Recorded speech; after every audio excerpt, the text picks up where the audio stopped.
Welcome to Monk's Temple. I want you to notice something before we begin. Notice that you arrived here carrying something. Not in your hands, in your chest. A question.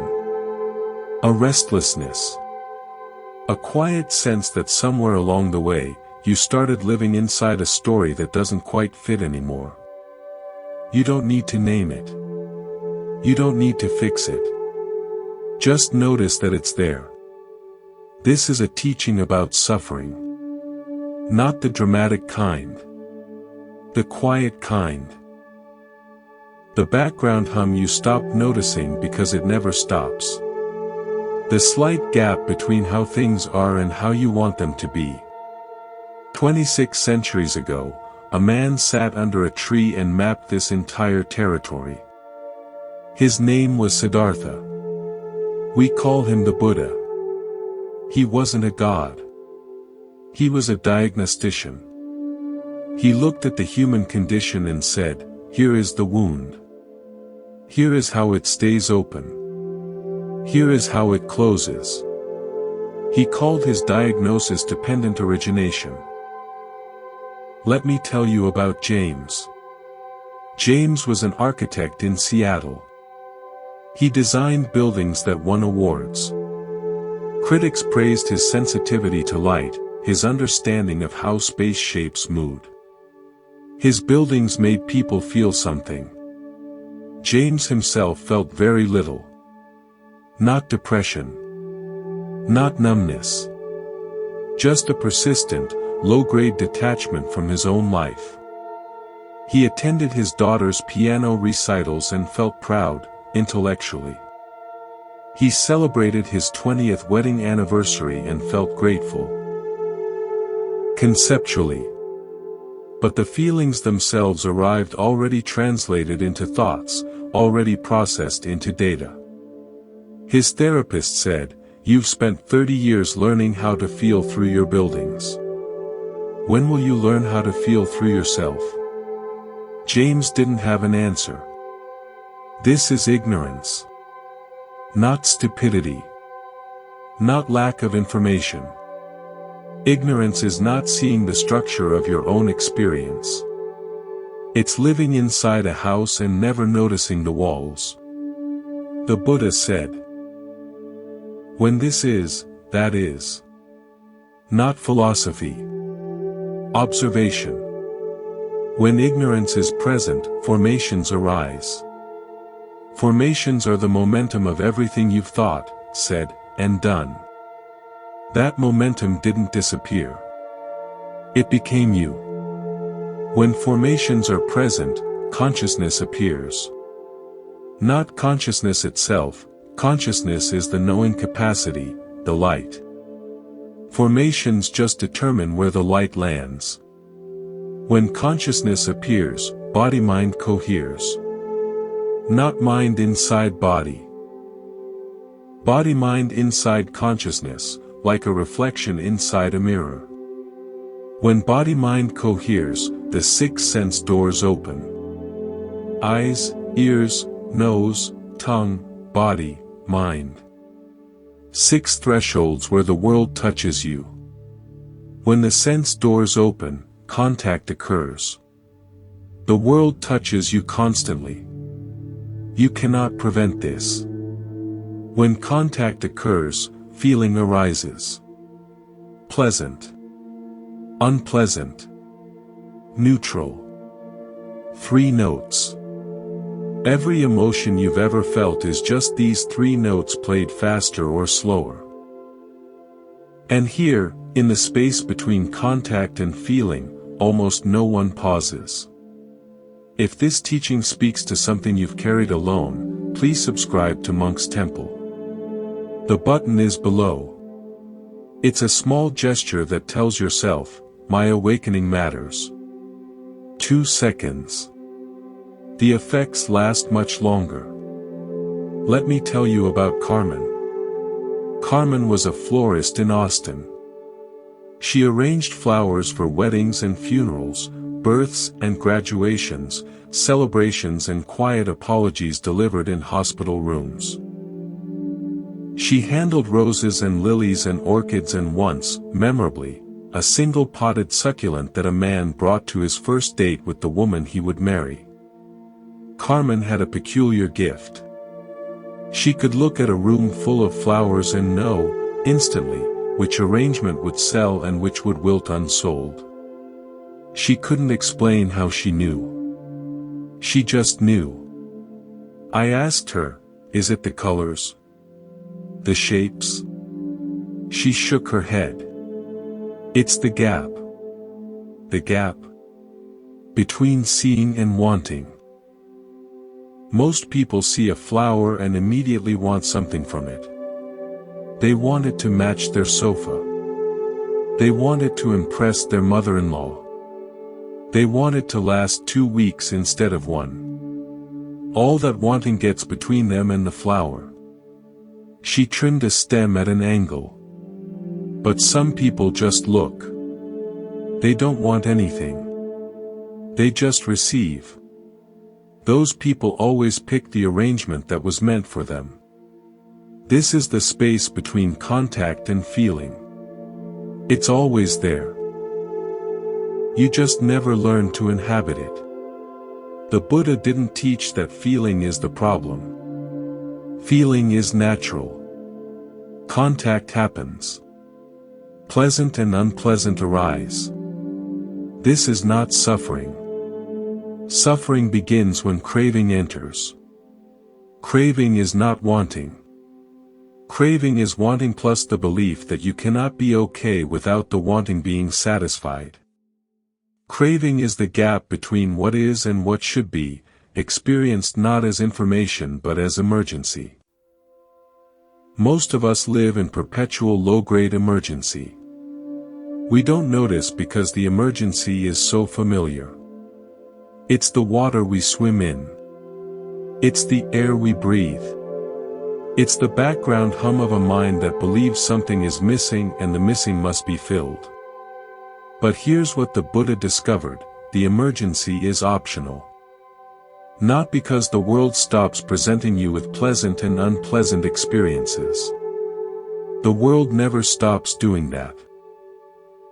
The emergency stops because you stop believing that your well-being depends on the world conforming to your preferences. This is not resignation.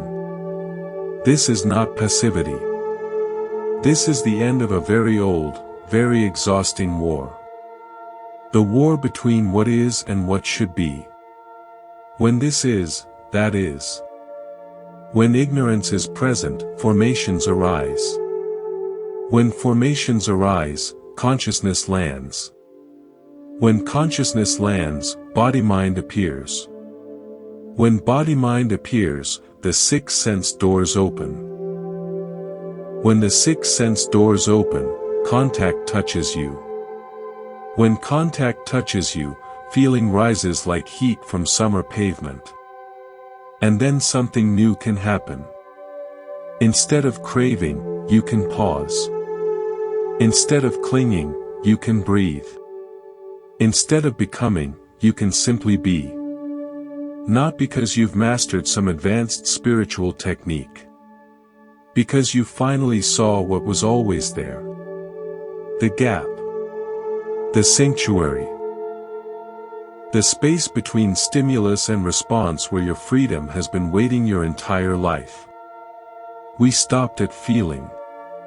Pleasant. Unpleasant. Neutral. 3 notes. Every emotion is just these 3 notes played in different sequences. The melody changes. The notes never do. And here, most human beings never hesitate. Feeling arises. Before you can observe it, before you can choose, craving has already arrived. Craving is not wanting. Craving is the conviction that you cannot be okay without the pleasant continuing or the unpleasant ceasing. Craving turns information into emergency. The Buddha called this tanha. Thirst. Not gentle desire. The thirst of someone lost in the desert, convinced they will die without water. Most of us live in that desert. We just built cities there. Let me tell you about Elena. Elena was a curator at a modern art museum. She spent her days surrounded by paintings worth millions. She attended gallery openings, knew the right critics, used words like problematize in casual conversation. Elena hadn't enjoyed art in 12 years. I can't see it anymore, she told me. I see prices. I see politics. I see careers and reputations and investments. The paintings themselves disappeared somewhere along the way. What happened? I asked. She was quiet. I started caring about what other people thought. Not about the art, about me. About whether I was smart enough to appreciate the right things. Now I can't unsee it. This is craving. Not wanting to enjoy art. Wanting to be seen as someone who enjoys art. The gap between experience and the story you tell about experience. Elena lost the painting. All that remained was the frame. When feeling is present, craving arises. Not always. Not for everyone. The difference between you and an awakened being is not that you feel craving and they don't. The difference is what happens next. For most of us, craving triggers an automatic sequence. Pleasant. Keep it. Don't let go. Unpleasant. End it. Escape it. Neutral. Change it. Find something more interesting. This is not choice. This is conditioning. Pathways carved so deep you don't see them anymore. You just follow them and call it living. But here's what the Buddha noticed: craving is not satisfaction. Craving is hunger. And hunger grows the more you feed it. You buy the painting. Pleasure lasts weeks. Then it's normal. Then you need a different painting. You buy the different painting. Pleasure lasts days. Then it's normal. Nothing lasts. Nothing satisfies. Nothing stays. This is not a design flaw. This is the system working exactly as intended. The system is not designed to make you happy. The system is designed to make you keep participating. Craving conditions clinging. Upadana. Fuel. A fire does not continue without fuel. Throw wood on flames. The wood becomes heat, light, ash. The fire consumes. The fuel becomes the fire. Clinging is the same. You cling to pleasures. You cling to identities. You cling to relationships, opinions, narratives. All of this is fuel. And the fire consuming this fuel is the self. Not your true self, there is no such thing. The self you think you are is the fire. It has no independent existence. It is nothing other than the process of burning. Take away the fuel. What happens to the fire? This is the question the Buddha spent 45 years teaching people how to ask. Let me tell you about Marcus. Marcus was a political operative. He spent 30 years fighting for a cause he believed in. He won some battles. He lost more. He never stopped fighting. Then his party lost an election. Not just lost, were wiped out. His entire career's work undone in one night. I expected despair. Instead, Marcus was calm. I thought I'd feel empty, he said. I thought without the fight, there'd be nothing left of me. But the fight was exhausting. It was the exhaustion, not the cause, that I thought was me. He paused. Now I'm not fighting. And I'm still here. I was never the fire. I was the space the fire burned in. This is the end of clinging. Not winning. Seeing. When craving persists, clinging forms. Not every craving becomes clinging. Craving can flicker and fade. You see a jacket. You feel the tug. You remember your closet, your budget. The tug fades. But if you return to the store, if you imagine your life with the jacket, if you believe something is missing without it, now craving has become clinging. The difference is the story. The story about why this thing is essential to who you are. Clinging is craving that has memorized its own importance. Clinging conditions becoming. Bhava. Not being, becoming. The continuous, exhausting production of a self. You cannot simply be. You must become. Every moment, you assemble yourself from available materials, memories, hopes, failures, possessions. This assembly is exhausting. But you don't know how to stop. An actor who has played the same role for 50 years. He no longer remembers where the character ends and he begins. He speaks the character's lines at breakfast. When someone calls his real name, he doesn't recognize it. This is becoming. Not the performance. The forgetting it's a performance. Becoming conditions birth. Not just infants. Every moment of becoming births a new self. Every moment, you are born into the next version of who you think you are. And every moment, the previous version dies. You are not the person who started reading this sentence. That person is gone. Their thoughts, their feelings, their precise configuration, all passed away, replaced by something so similar you didn't notice the substitution. But similar is not identical.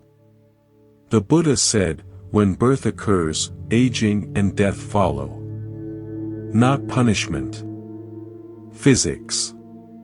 Anything that arises passes away.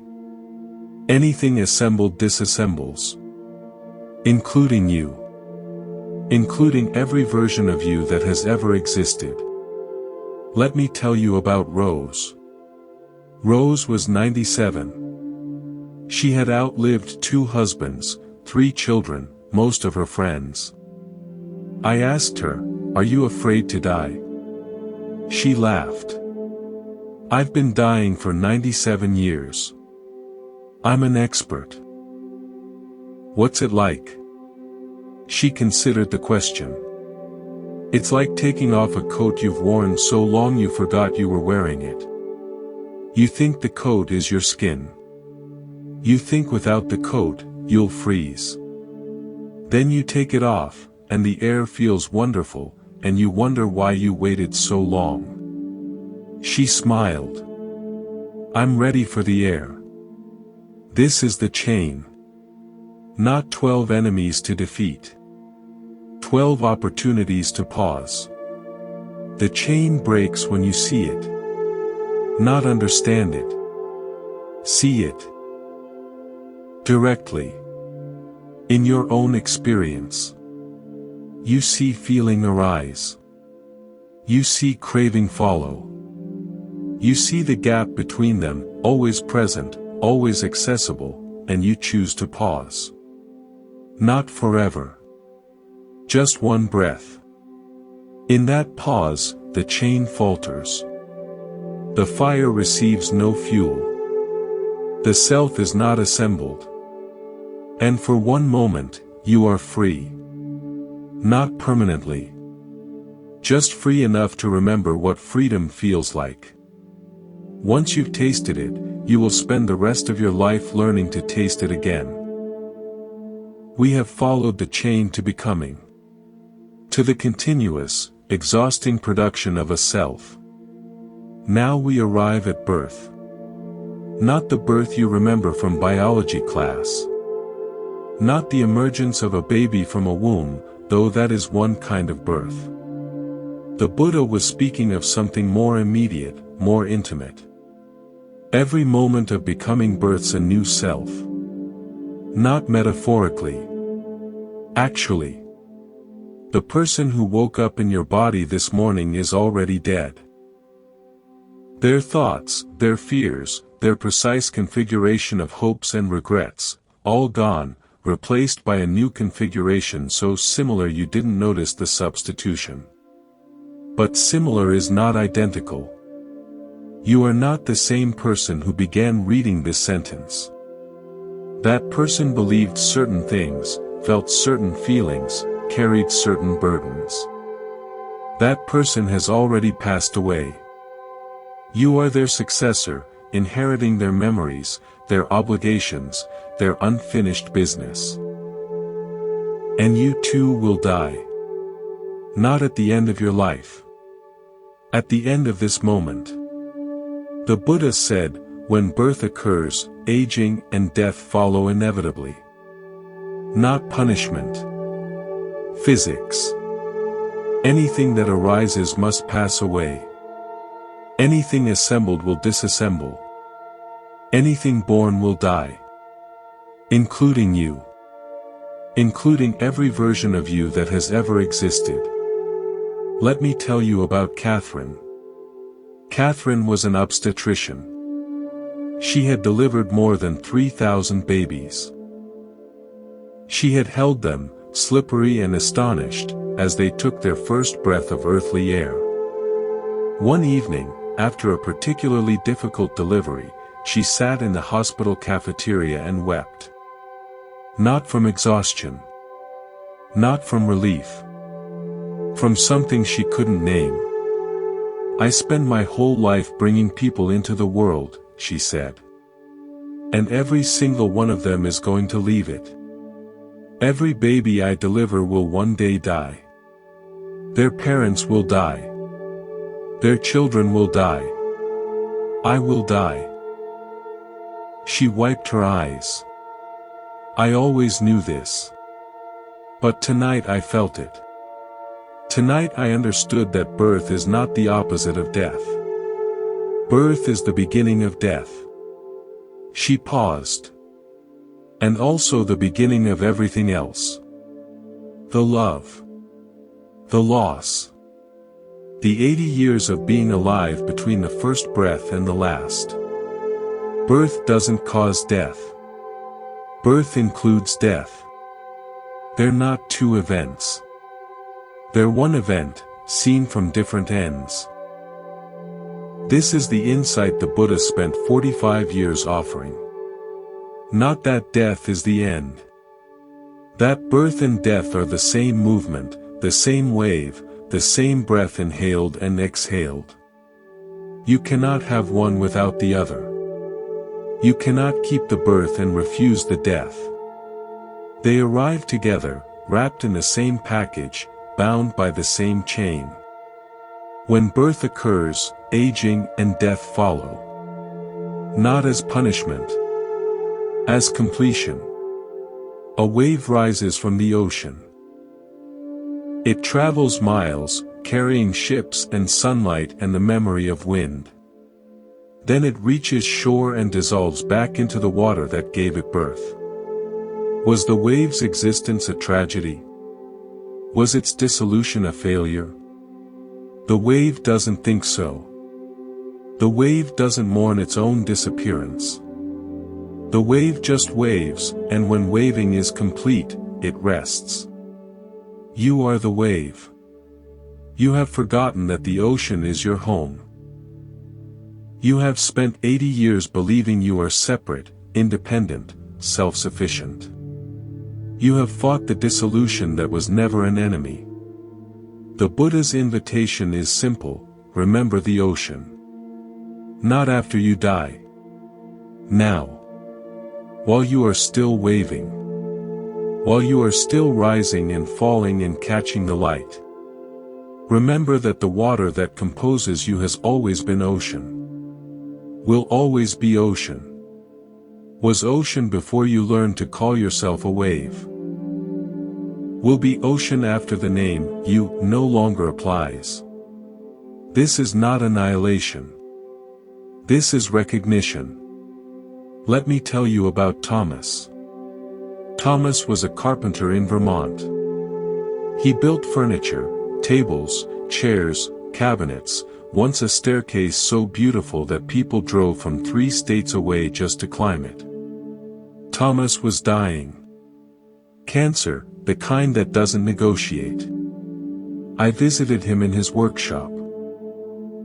He was too weak to work, but he sat among his tools, running his fingers along chisels and planes and squares. I've been thinking about trees, he said. What about them? Trees don't know they're going to become tables. They spend 50 years reaching for the sun, sending roots into dark soil, surviving storms and droughts and the slow accumulation of wood. They think they're trees. They don't know they're lumber. He picked up a block plane, turned it over in his hands. Then someone comes with a saw. And the tree dies. But the tree doesn't know that the table is the tree, continuing. The tree doesn't know that its death was not an end but a transformation. He looked at me. I think I'm the tree. I think this body is the tree. And what comes next, I don't know what it is. A table. A staircase. Something useful. Something beautiful. Something that began as me but is no longer me. He smiled. I just hope I make good lumber. This is the end of the chain. Not the end of existence. The end of clinging to existence. The end of the exhausting project of trying to be someone permanent in a world of constant change. Ignorance. Formations. Consciousness. Body-mind. Sense doors. Contact. Feeling. Craving. Clinging. Becoming. Birth. Aging and death. 12 links. 12 opportunities to pause. You cannot break the chain by fighting it. You cannot meditate harder at craving. You cannot reason your way out of ignorance. The chain breaks when you see it. Not understand it. See it. Directly.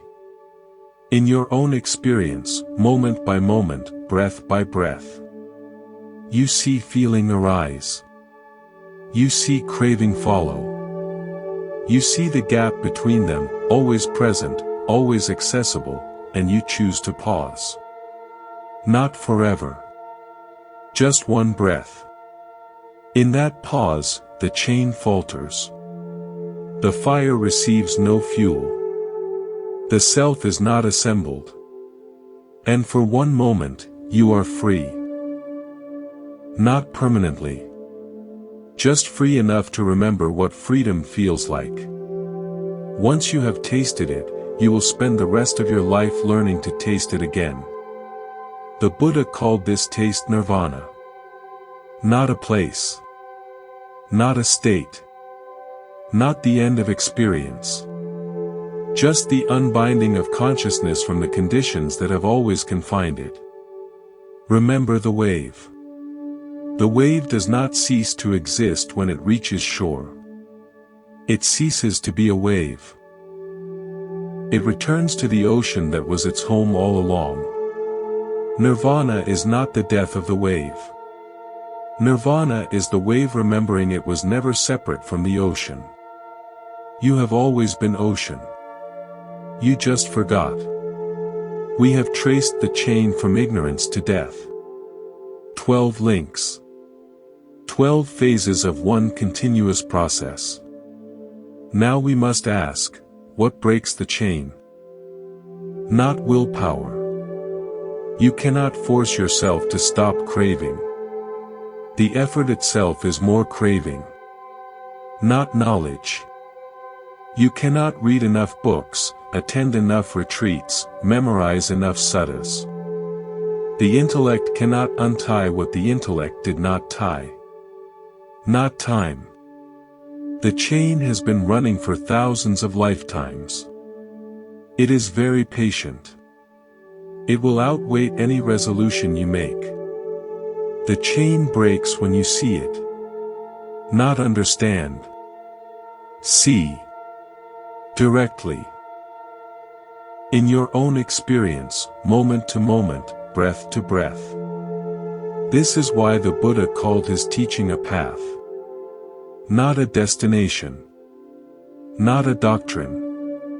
Not a belief system. A path. Something you walk. Something you become. Let me tell you about Francisco. Francisco was a cartographer. He made maps of places he had never visited, mountain ranges in Nepal, coastlines in Patagonia, river systems in Siberia. His maps were so precise that explorers used them to navigate terrain Francisco would never touch. I asked him, "How can you map what you've never seen?" He said, "I don't map the places. I map the relationships between the places. The mountain doesn't care if I've climbed it. The river doesn't care if I've swum it. The relationship between the mountain and the river, that's what I draw."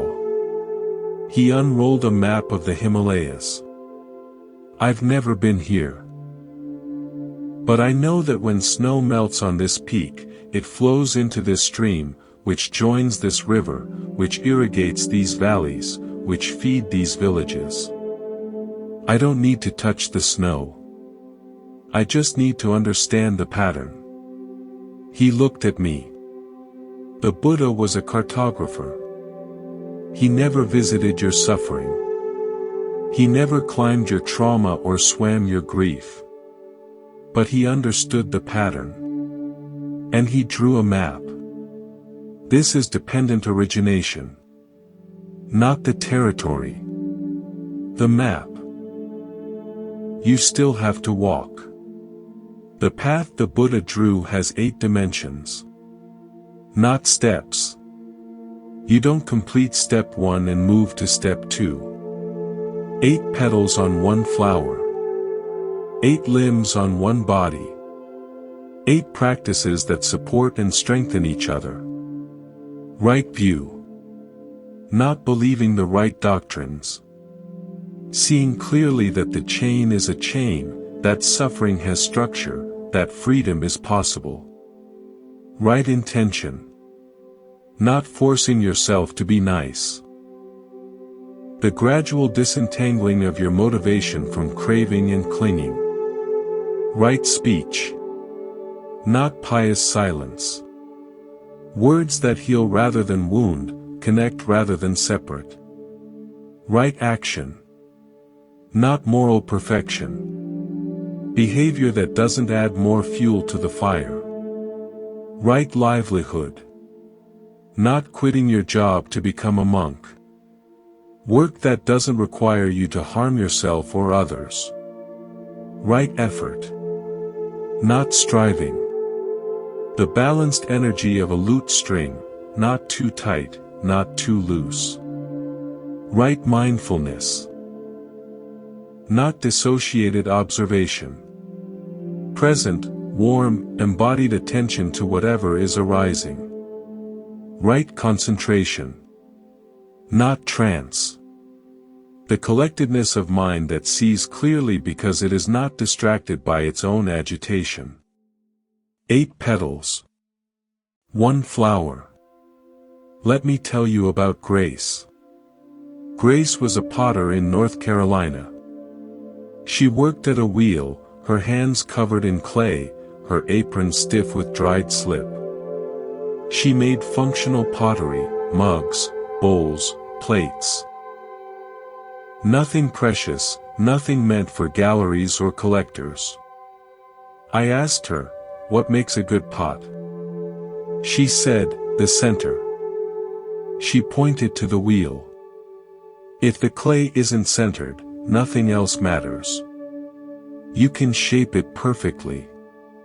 You can glaze it beautifully. You can fire it at exactly the right temperature. It will still wobble. It will still collapse. It will still be a bad pot. She wet her hands, centered a lump of clay. The center isn't something you create. The center is already there, in the clay, in the wheel, in your hands. Your job is just to find it. And once you find it, everything else becomes easy. The walls rise evenly. The rim levels itself. The pot almost makes itself. She paused the wheel, cut the finished pot from its base. The path is like this. You don't create your own center. You don't earn it or achieve it or deserve it.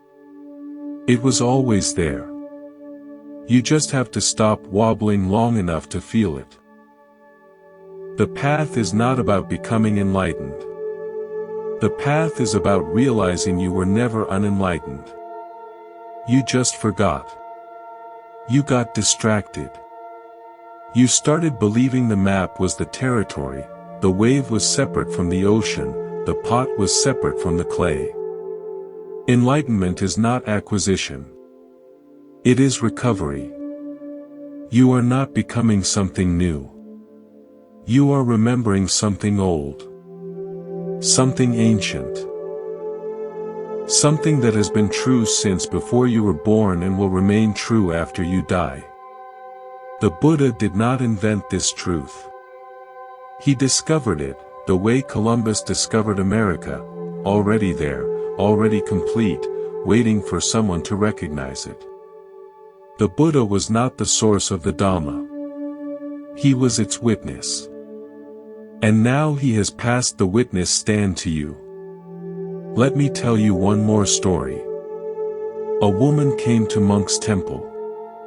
She was old, not old in years, old in weariness. She had searched for truth for 4 decades. She had studied with gurus in India, sat in silence at monasteries in Burma, read every book the Bodhi Tree bookstore had ever stocked. She said to the abbot, I have done everything. I have practiced every technique. I have visited every teacher. I have not found what I am looking for. The abbot said, What are you looking for? She said, Myself. The abbot was silent for a long time. Then he said, Who is looking? The woman opened her mouth. Closed it. Opened it again. No words came out. The abbot smiled. There you are, he said. You've been here the whole time. This is dependent origination. Not a doctrine. Not a philosophy. Not a 12-step program for enlightenment. It is the Buddha's invitation to stop looking for yourself in the wrong places. You have been looking in experiences. In thoughts and feelings, achievements and failures, relationships and losses. You have been looking in the past, excavating memories. You have been looking in the future, projecting hopes. But you are not any of these things. You are the one looking. You are the knowing. You are the awareness. You are the space in which all experiences arise and pass away. The space does not suffer. The space does not crave. The space does not cling. The space does not become. The space does not birth and age and die. The space just holds. And when the holding is done, the space remains. You have always been the space. You just forgot. The Buddha did not teach you how to become someone else. He taught you how to remember who you already are. The path is long. The way is subtle. But you are not walking alone. What you seek is seeking you. We have walked the chain forward from ignorance to death. We have traced it backward from suffering to faith. We have stood in the gap between contact and feeling and tasted freedom. Now we must ask the question the monk asked the Buddha. Whose ignorance? Whose craving? Whose liberation? The Buddha refused to answer. Not because the answer is hidden. Because the question itself is the ignorance. The conviction that there is a someone who suffers, a someone who craves, a someone who needs to become free, this conviction is the very engine that keeps the chain turning. Dependent origination can only operate in ignorance of itself. The moment you see that there is no one inside the experience, only the experience itself, arising and passing away according to conditions, the chain has nowhere to hook. No self to defend. No self to promote. No self to liberate. Just the process. Just the weather. Just the waves, rising and falling, and the ocean that holds them all. Let me tell you about Samuel. Samuel was a psychotherapist in London. He had spent 30 years helping people recover their memories, excavate their childhoods, understand the narratives that shaped them. Then Samuel developed Alzheimer's. Not the dramatic kind. The slow kind. The kind where you forget the word for refrigerator and pretend you were testing your wife. The kind where you drive to the grocery store and can't remember why you're there. I visited him in the early stages. His apartment was covered in post-it notes. Phone numbers, appointments, his daughter's name written in blue ink above the light switch. I spent my whole life helping people remember, he said. Now I'm forgetting everything. Who am I without my memories? I didn't have an answer. 6 months later, I visited again. Most of the post-its were gone. Samuel was calmer than I had ever seen him. I thought my memories were me, he said. But I'm still here. Even without the stories. Even without the names. Something remains that doesn't need to remember. He touched his chest. It was here the whole time. I just couldn't feel it through all the noise. The Buddha called this something anatta. Not self. Not because the self doesn't exist. Because the self is not what you think it is. You think the self is a thing. A solid, permanent, independent entity that inhabits your body like a driver in a car. You protect this self. You promote this self. You mourn this self when it is criticized and celebrate it when it is praised. But the self is not a thing. The self is a process. The self is the chain, momentarily mistaking itself for a separate link.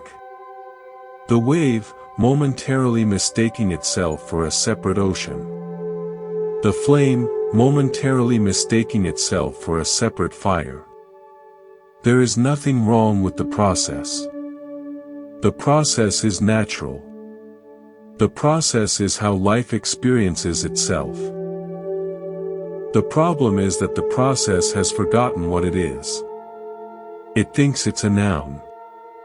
It is actually a verb. Let me tell you about May.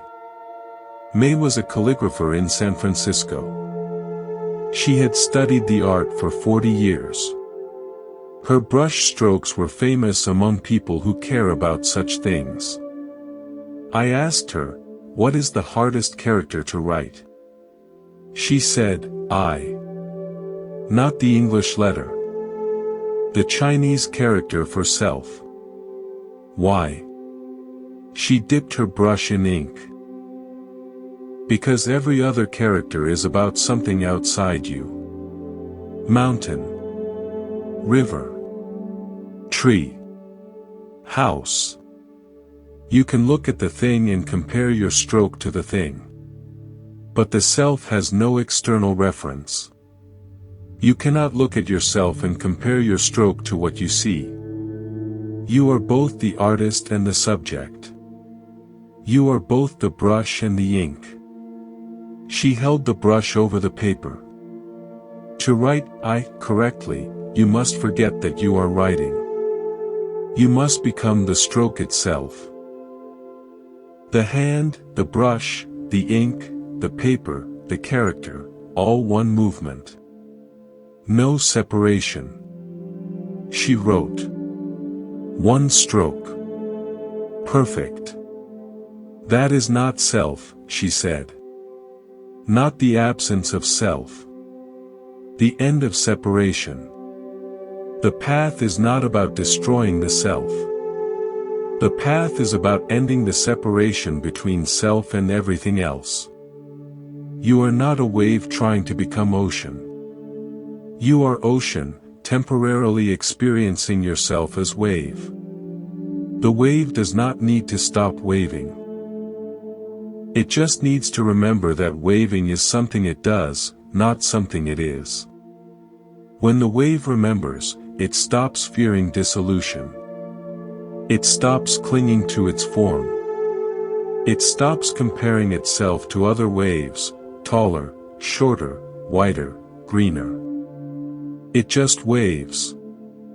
And when waving is complete, it rests. Not because it has been destroyed. Because it has finished what it came to do. You came here to do something.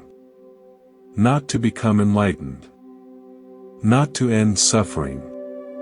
Not to achieve nirvana. You came here to remember. To remember that you are not the chain. You are not the links. You are not the suffering, the craving, the clinging, the becoming, the birth, the death. You are the awareness that knows all these things. You are the space in which the chain appears. And the space has never been bound by the chain. The chain appears within you. You do not appear within the chain.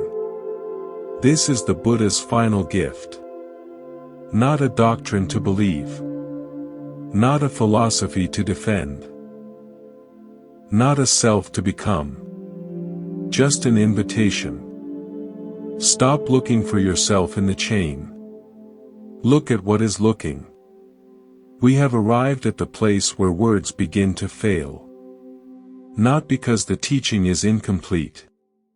Because the teaching has completed itself. It has pointed everywhere it can point. Now it points back to you. The Buddha called this the unconditioned. Not a place. Not a state. Not the end of experience.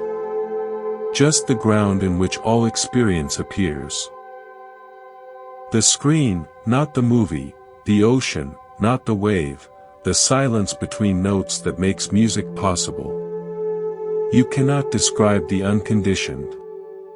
You cannot grasp it with concepts or capture it in language. You can only recognize it. And recognition is not understanding.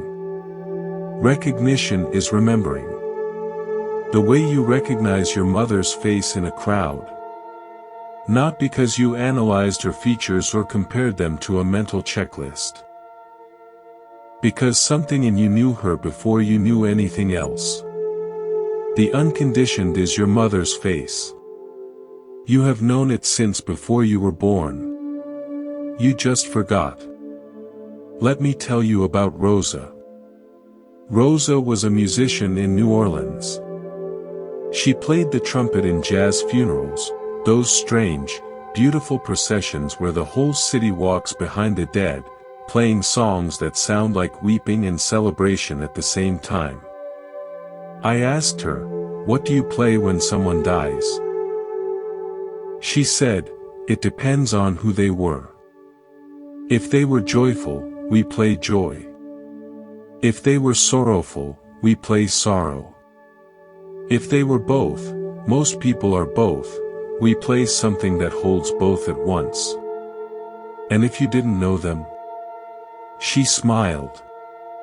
"Then we play the silence between the notes. That silence is the same for everyone.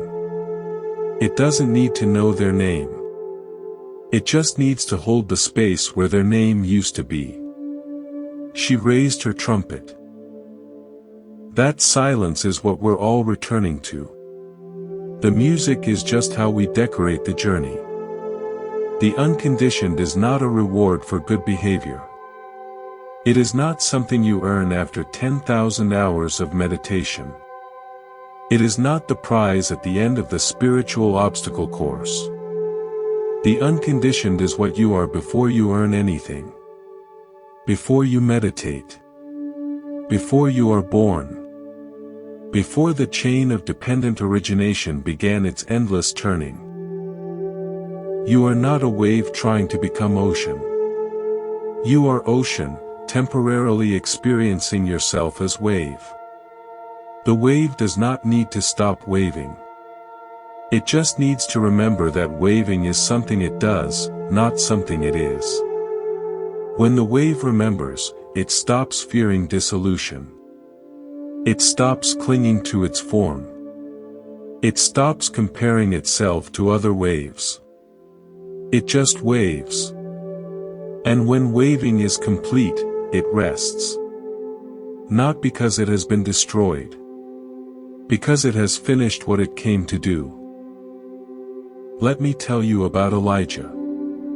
Elijah was a beekeeper in Montana. He tended 300 hives across 40 acres of alfalfa and wildflower. His hands were scarred from thousands of stings. His face, behind the veil, was always calm. I asked him, "Why bees?" He said, "Because they don't need to know why." He lifted a frame from a hive, covered in crawling, humming life. People always ask, "What's the purpose? What's the meaning? Why are we here?" Bees never ask that. They just collect nectar. They just build comb. They just raise new bees and die and become food for the next generation. He brushed a queen gently back onto her frame. People think the hive has a purpose. It doesn't.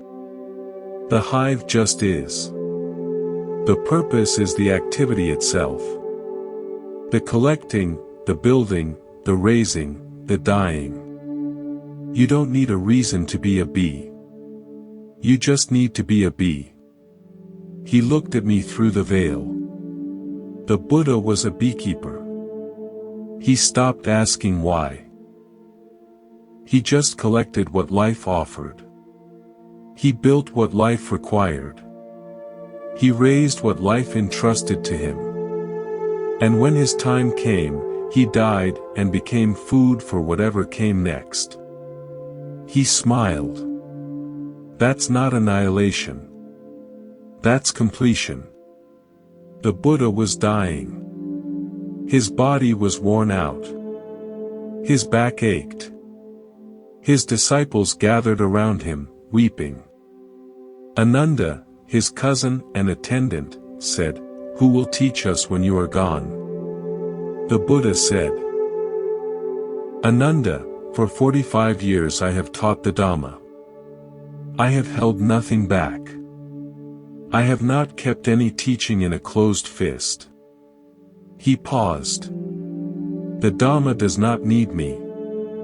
It never needed me. I did not invent it. I did not create it. I discovered it, the way a traveler discovers a path through a forest. The path was there before I arrived. It will be there after I depart. He looked at Ananda with great compassion. Be a lamp unto yourselves. Be a refuge unto yourselves. Take no other refuge. This is the final teaching. Not because it is the most advanced. Because it is the most direct. You do not need the Buddha. You do not need the Dhamma. You do not need the Sangha. You need to recognize what you have always been. The lamp does not need someone else to light it. It only needs to remember that it is fire. The path is long. The way is subtle. But you are not walking alone. Every being who has ever awakened walked this same path. Every being who will ever awaken will walk it too. The path does not belong to the Buddha. It does not belong to Buddhism. It does not belong to any tradition or lineage or school. The path belongs to reality itself. It is the path of seeing clearly, of holding gently, of releasing completely. It is the path of recognizing that you were never the wave. You were always the ocean. And the ocean has never been lost. It has only been waving. What you seek is seeking you. It has always been seeking you. You just forgot to stop running long enough to be found. We have traveled far together. 12 links. 15 stories. One continuous teaching that began 26 centuries ago under a tree and continues here, now, in the space between these words and your recognition of them. The Buddha called this teaching the Dhamma. Not his Dhamma. Not Buddhism's Dhamma. Just Dhamma. The way things are. The structure of reality itself, visible to anyone who learns to see clearly. The Buddha did not invent suffering. He did not invent the end of suffering. He just noticed what was already there and found the courage to name it. This is your invitation now. Not to believe what the Buddha believed. Not to become what the Buddha became. Just to see what the Buddha saw. Because what he saw is still here. It has not aged. It has not changed. It has not been improved upon by 2,000 years of technological progress or scientific discovery. The chain still turns. Ignorance still conditions formations. Formations still condition consciousness. Consciousness still conditions body-mind. Body-mind still conditions the 6 sense doors. Contact still conditions feeling. Feeling still conditions craving. Craving still conditions clinging. Clinging still conditions becoming. Becoming still conditions birth. Birth still conditions aging and death. And the gap between contact and feeling is still there, waiting for you to inhabit it. Nothing has changed. Nothing needed to change. The path was complete the moment the Buddha recognized it under the Bodhi tree. The only question is whether you will recognize it too. Let me tell you about Teresa. Teresa was a nun at Monk's Temple for 62 years. She entered when she was 19, a girl from a farming village who could barely read. She left her body at 81, surrounded by sisters chanting the suttas she had memorized over 6 decades. In her final days, a young monk asked her, "What have you learned?" She was very weak. Her voice was barely a whisper. "I learned that I never needed to learn anything," she said. "I spent 60 years seeking what I already had. I climbed mountains to find the view that was always outside my window. I crossed oceans to reach the shore I never left. She paused to breathe. The Buddha wasn't teaching us to become something new. He was teaching us to stop trying to become anything at all. To rest in what already is. To recognize that the seeking itself was the only thing separating us from what we sought. She smiled. I am not enlightened. I never was enlightened. There was no one here to become enlightened. There was only the seeking, and the ceasing of seeking, and the recognition that the seeker and the sought were the same thing all along. She closed her eyes. How strange. How wonderful. How simple. Let me tell you about Jonah. Jonah was a deep-sea diver. He worked on oil rigs in the Gulf of Mexico, descending hundreds of feet into water so dark that the sun never reached it. He spent hours in that absolute blackness, repairing pipelines and inspecting hulls. I asked him, "What's it like down there?" He said, "Quiet. Not scary. At first. You feel the weight of all that water above you. You feel how far you are from air, from light, from everything human. Your mind starts calculating, how many feet, how many minutes, how many things could go wrong." He paused. Then you stop calculating. The pressure doesn't change. The darkness doesn't change. Your mind eventually accepts what your body already knows: you are here now. This is where you are. Fighting it only makes it harder. And then it becomes peaceful. Not because the environment changed. Because you stopped fighting it. You stop wishing you were somewhere else. You stop wishing the water was lighter, the work easier, the dive shorter. You just dive. He looked at me. That's what the Buddha taught, isn't it? Not how to escape the water. How to stop fighting the water. How to dive so deeply that the surface becomes irrelevant. This is liberation. Not escape from life. Full engagement with life, without the constant friction of wanting life to be different than it is.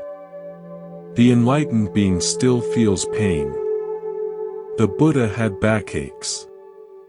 He was poisoned and died. He watched his beloved disciples die before him.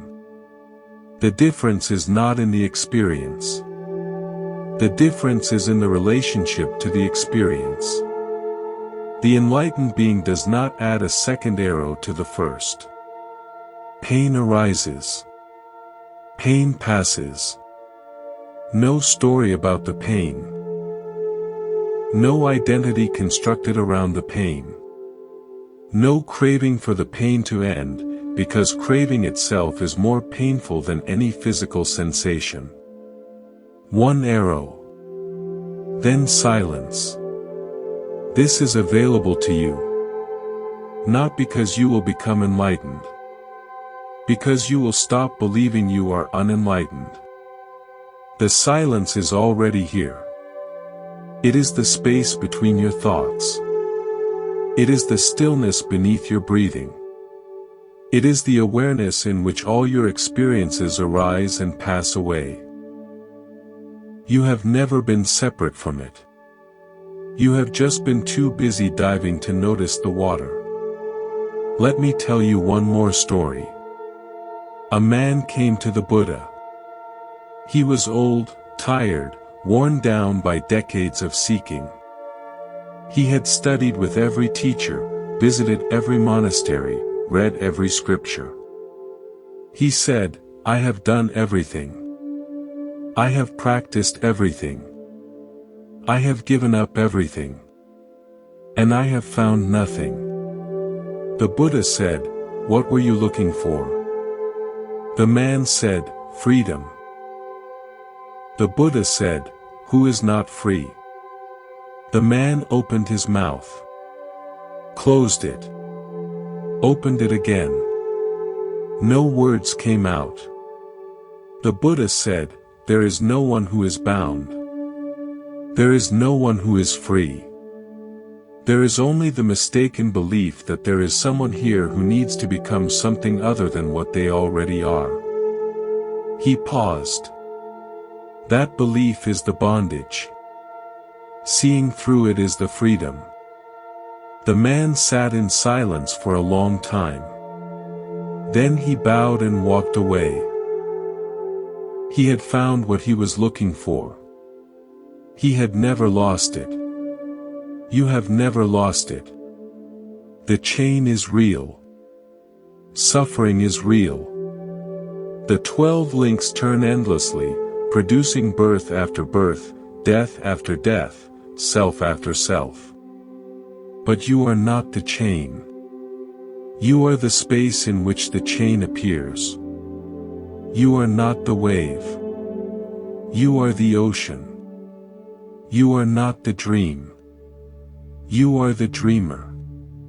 And the dreamer has always been awake. It just forgot to open its eyes. The Buddha was dying. His body was 80 years old. He had walked thousands of miles, taught countless beings, held nothing back. Now he lay on his right side between two solid trees that had bloomed out of season, raining pale flowers on his worn body. Ananda wept. Who will teach us?